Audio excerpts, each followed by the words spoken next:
I woke up to the kind of noise that makes a person think they're either still dreaming or have been teleported into a construction site overnight. A relentless, metallic clang-clang, the deep rumble of heavy machinery, and, was that, laughing? My farm wasn't exactly a hub of activity outside of me and the few hands I hired for seasonal work, so hearing what sounded like a full-scale project underway made my stomach drop.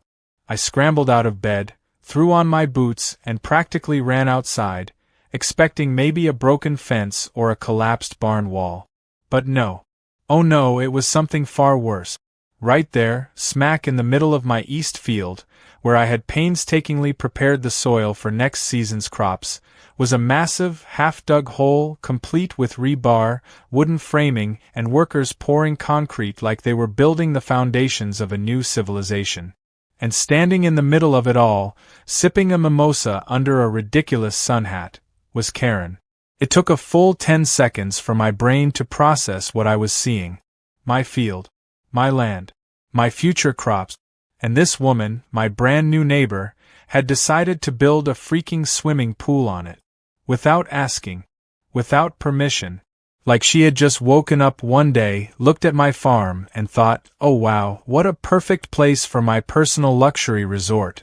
My hands clenched into fists as I stormed toward her, my boots kicking up dust. Karen, I said, voice dangerously even, what the hell is this?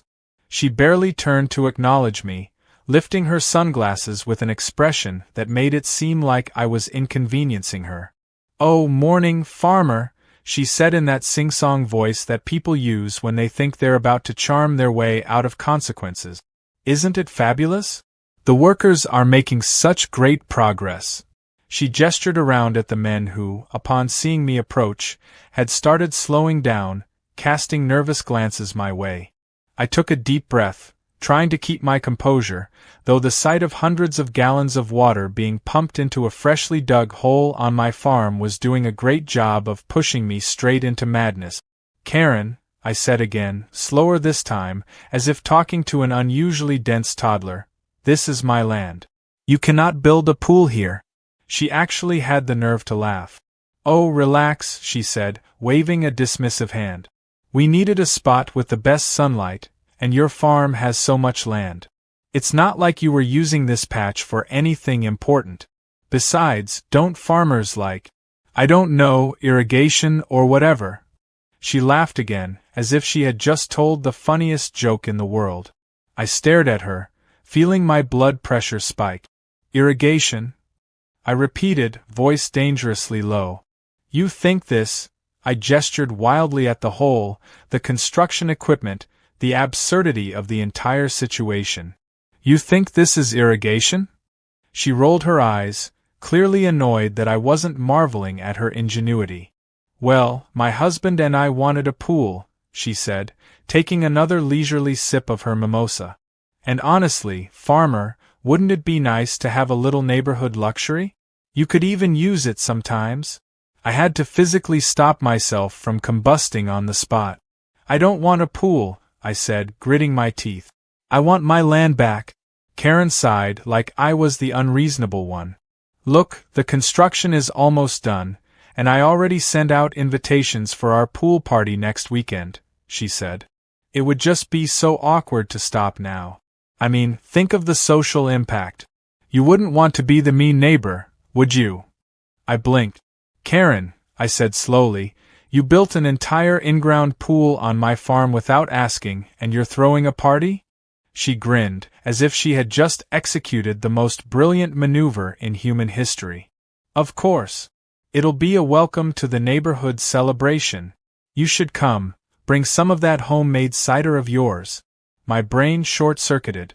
I looked at her, this woman who had literally invaded my land, destroyed a perfectly good planting field, dumped thousands of dollars into a pool that wasn't even on her property, and then had the gall to act like I was the one being difficult. Every fiber of my being screamed to just start throwing things, her stupid sun hat, her drink, maybe even her into the half-filled pool, but instead, I took a deep breath and forced a smile. You know what, Karen? I said, my voice dripping with a level of calm that even I didn't trust. You're right. This is a great idea. Why don't we have a real grand opening for your pool? She beamed, clearly oblivious to the storm brewing behind my eyes. Oh, I knew you'd come around. I'll send you the full invite later. It's going to be spectacular. I turned on my heel and walked away before I could say something that would put me in jail. But if she thought for 1 second that this pool was going to survive the week, she had another thing coming. I spent the rest of the day pacing, fuming, and debating exactly how nuclear I wanted to go on Karen and her stolen swimming pool. The audacity of it all burned in my chest like a wildfire. She had not only taken over my land without permission, but she had the gall to act like she was doing me a favor. A pool party? Invitations? As if this was some kind of grand neighborhood gift instead of a blatant invasion of my property. I wanted to drive straight to the courthouse and slap her with every legal charge imaginable, but patience, I told myself. Karen was arrogant, reckless, and completely convinced of her own untouchability. People like that didn't anticipate consequences until it was far too late. Instead of storming back over there with a flamethrower, I did the next best thing. I called my lawyer. My lawyer, an older man named Peterson, listened with a level of disbelief that I could practically hear through the phone. "Let me get this straight," he said after I finished explaining. "Your neighbor built a fully in-ground pool on your farm, without permission, and she just expects you to accept it?" I could hear him rubbing his temples. "This is a lawsuit waiting to happen." I clenched my jaw, watching from my window as Karen strutted around her illegally constructed paradise, giving orders to the workers like some kind of monarch overseeing her kingdom. "I don't want to drag this out in court if I don't have to," I said. "I just want her off my land and her mess cleaned up." Peterson sighed. "Well, the first step is a formal legal notice. We'll draft a cease and desist letter today, and she'll have 7 days to comply. If she ignores it, we take further legal action." 7 days. 7 days of watching that monstrosity sit there, soaking up the sun, while Karen probably planned a ridiculous menu of overpriced cocktails and poolside finger foods. I didn't trust her to take the letter seriously, but at least I was setting the groundwork for when she inevitably pushed me too far. The next morning, I personally delivered the letter. I knocked on her door, legal papers in hand, and waited as she took her sweet time answering. When she finally opened it, her expression flickered between confusion and irritation. "Oh," she said, not even pretending to be friendly anymore. "What do you want?" I handed her the letter, keeping my face unreadable. "Official notice. You have 7 days to remove the pool from my land before I take legal action." She took the papers, glancing at them as if they were some minor inconvenience, then actually rolled her eyes. "Oh, please," she scoffed. "You're really making a big deal out of this, aren't you?" My fingers twitched. "Karen," I said, forcing my voice to remain steady, "you are trespassing. You built an entire swimming pool on land that does not belong to you. This is not a disagreement. This is illegal." She let out an exaggerated sigh, tossing the papers onto a nearby table like they were junk mail. "I'll have my husband look at it later," she said dismissively. "But honestly, why don't you just let it go? What's the harm? We're neighbors." I stared at her, stunned at just how deep her entitlement ran. "You have 7 days," I repeated. "After that, this goes to court." Karen gave me a slow, patronizing smile, the kind that made me want to flip her entire house upside down. Sure, she said, waving a hand. "We'll see what happens." I left before I did something regrettable, but I knew that she wasn't taking me seriously. And sure enough, the next few days confirmed it. Not only did she not halt construction, but she accelerated it. More workers arrived, more materials were brought in, and by the 3rd day, the pool was practically finished. And to top it all off, Karen had the audacity to throw a pre-party celebration. I saw it all from my porch, her and her insufferable friends sipping drinks in lounge chairs, splashing around in my stolen water, laughing like they had won some great victory. She didn't even try to hide it. She wanted me to see. She wanted to rub it in. That was the moment I decided that playing nice was over. If Karen wanted a war, she was going to get one. I started small. A few passive-aggressive nuisances to make her pool a little less enjoyable. First, I tossed in a few bags of bath bombs. Harmless, sure, but they turned the water into a murky, foamy mess. The next day, I accidentally let some of my pigs wander too close, and wouldn't you know it, a few of them got a little too interested in the poolside snacks. Karen screeched like a banshee when she found a muddy hoofprint on one of her lounge chairs. But even those minor inconveniences weren't enough to shake her. If anything, she seemed more determined to win. I overheard her telling one of her guests that she was considering hiring security to keep the crazy farmer away from the property. That was when I realized I had to escalate. The night before her so-called grand opening, I decided it was time for Karen to face the consequences.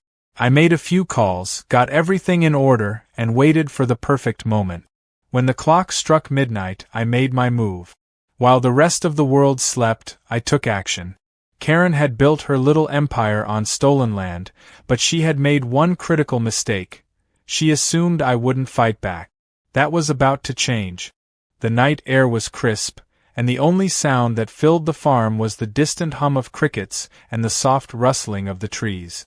It was the perfect setting for what I had planned. Karen had gone to bed, probably dreaming of her big, ridiculous pool party scheduled for the next day, where she'd stand in her stolen luxury, sipping champagne and bragging about how she'd gotten exactly what she wanted. But she had made a fatal miscalculation. She had built her little oasis on someone else's land, and tonight, she was going to learn exactly what that meant. I had rented a heavy-duty water pump earlier that day, and now it sat at the edge of the pool, a hulking piece of machinery ready to drain every last drop of water from that illegal monstrosity. I started it up. The low mechanical were sending a thrill of satisfaction through me as I watched the water begin to siphon out, flowing away from my land and into the drainage ditch at the edge of my property. It wasn't a quick process, but it was steady, relentless, just like my patience had been up until this point. I leaned against the fence, arms crossed, watching as the water level dropped inch by inch, picturing Karen's reaction when she woke up to find her grand masterpiece reduced to nothing but an empty hole in the ground. The sun had barely begun to rise when the inevitable explosion of noise erupted from Karen's house. I heard the shriek first, high-pitched and furious, followed by the slamming of doors and the sound of bare feet smacking against pavement as she ran outside. The second she laid eyes on her empty pool, she let out a sound that could have shattered glass. "No, no, and no. What happened?" she screamed, hands clutching at her head like she had just discovered a crime scene. I sipped my coffee leisurely from my porch, enjoying the show as she stomped around in her robe, staring into the abyss of what used to be her illegally claimed water haven. Then, as if on cue, she spun toward my house, her face twisted into pure rage. "You!" she screeched, pointing an accusatory finger at me as if I were the villain in this scenario. "What did you do? Where is my water?"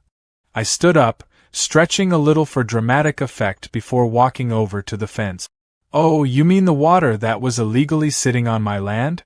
I said, voice casual, watching as her face turned red enough to rival a fire truck.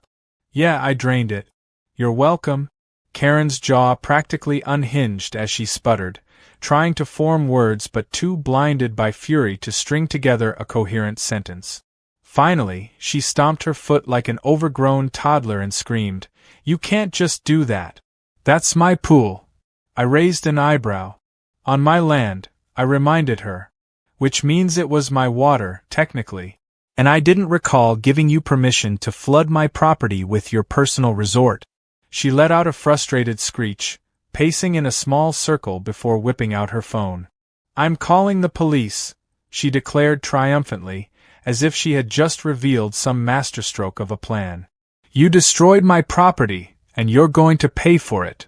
I shrugged, leaning against the fence post with an air of utter boredom. "Go ahead," I said. "Just make sure they bring the property survey map when they get here." That seemed to rattle her, because for a split second she hesitated. But then, her stubborn entitlement kicked in, and she jabbed at her phone, loudly announcing to the dispatcher that she was the victim of a heinous crime. It didn't take long for the cops to arrive, given that our little town wasn't exactly a hub of criminal activity. When they pulled up, I greeted them with a friendly nod while Karen launched into a dramatic retelling of how I had maliciously sabotaged her property and destroyed her beautiful pool out of jealousy. She even managed to work up some crocodile tears, dabbing at her eyes like she was starring in a courtroom drama. The officers listened patiently, nodding at the appropriate moments, and then turned to me. "Mind telling us your side of things?" one of them asked, clearly already skeptical of Karen's version of events. I handed them the legal notice that I had served her, the property deed, and the survey map clearly marking the boundary lines. "She built a pool on my land without permission," I explained. I gave her legal notice to remove it. She ignored it. So, I removed the water myself. The officers flipped through the documents, their expressions shifting from neutral to barely concealed amusement as they pieced together the absurdity of the situation. Karen, realizing that things were not going in her favor, crossed her arms tightly and glared at them. "Well," she demanded, "aren't you going to arrest him? He destroyed my property." One of the officers let out a small sigh before shaking his head. "Ma'am," he said, voice laced with patience that was clearly wearing thin, "your pool was built on his property. That makes it trespassing. And since he followed legal procedure before taking action, he was well within his rights to drain it." Karen's mouth fell open like a fish gasping for air. But that's not fair," she wailed. "It's already built. We've used it." The officer shrugged. "That doesn't change the fact that it was built illegally. You're actually lucky he didn't sue you for damages." I watched as reality finally started to sink in for her. She had spent weeks gloating, mocking me, acting like she was untouchable. And now, in the span of a single morning, her entire scheme had collapsed around her. But, true to Karen nature, she wasn't ready to admit defeat just yet. "Well, we're taking this to court," she snapped, trying to salvage the last shreds of her ego. "You'll be hearing from my lawyer." I shrugged again, unfazed. "Good luck with that." And with that, I turned on my heel and walked back toward my house, leaving her fuming in the aftermath of her own arrogance. As expected, Karen never actually followed through with her threat. Whether it was because she knew she had no legal standing or because she realized how ridiculous she would look, I never found out. Within the next few weeks, she and her husband were forced to remove the entire pool, filling in the hole and restoring the land to its original state, at their own expense. Watching the construction workers rip out what they had so smugly installed was nothing short of poetic justice. And the best part? I got to enjoy every second of it from my porch, sipping my coffee, basking in the sweet, satisfying silence of my land, free of stolen pools and entitled neighbors.